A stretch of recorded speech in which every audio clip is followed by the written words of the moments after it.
ये जो विशेष गहन पुनरीक्षण हो रहा है उस पर आपका क्या स्टैंड है? बिल्कुल हम लोग का स्टांस ये है कि ये सरकार की मिली भगत से इलेक्शन कमीशन गलत काम कर रहा है। इसके दो तथ्य हैं कि भाई अभी 1.5 साल पहले यहाँ चुनाव हुआ है, तो जो वोटर लिस्ट बना वो चुनाव आयोग ने बनाया। अभी लोकसभा का चुनाव उसी से हुआ है। तो अगर आप कह रहे हैं कि वो वोटर लिस्ट खराब है, गलत है, अशुद्ध है, तो भाई उसमें नेपाली हैं, बांग्लादेशी हैं, तो क्या चुनाव आयोग ये मानने को तैयार है कि लोकसभा का जो चुनाव हुआ, जो पार्लियामेंट का चुनाव हुआ, जिस चुनाव से मोदी जी प्रधानमंत्री बने, वो वोटर लिस्ट शुद्ध नहीं था?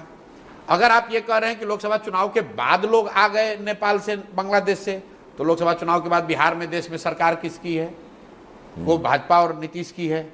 मेरे भाई ऐसा है कि अगर आपको वोटर लिस्ट का सुधार करना है तो जिन लोगों जो 14 का वोटर लिस्ट है उसको मानिए, उसमें जिन लोगों की मृत्यु हो गई उसको हटा दीजिए, जिनका उम्र 18 से ज्यादा हो गया उनका नाम जोड़ दीजिए, जो पलायन करके चले गए उनका नाम हटा दीजिए। इसके आगे अगर आप कुछ कर रहे हैं तो निश्चित तौर पर वो सरकार की आप मदद करने की कोशिश कर रहे हैं। ये हो क्यों रहा है ये समझिए। ये हो इसलिए रहा है कि जो मैं आपको बार बार आंकड़ा दे रहा हूं कि 60% से ज्यादा लोग बिहार में बदलाव चाहते हैं, और उसमें सबसे बड़ा वर्ग है प्रवासी बिहारियों का, जो लोग बिहार से बाहर गए हैं। ज्यादातर लोग दिवाली में, छठ में यहाँ वापस आएंगे।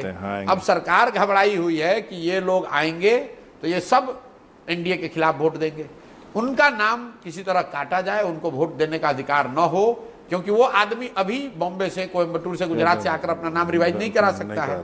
इसीलिए भाजपा की कहने पर या भाजपा की मदद के लिए चुनाव आयोग ये कर रहा है, जो कि गलत है। लेकिन चुनाव आयोग बिहार के लोगों को इतना नहीं जानता है जितना बिहार के लोग समझते हैं। बिहार के लोग बहुत राजनीतिक लोग हैं, ये मानने वाले लोग नहीं है। हर हालत में हर व्यक्ति अपना नाम उसमें जुड़वा लेगा।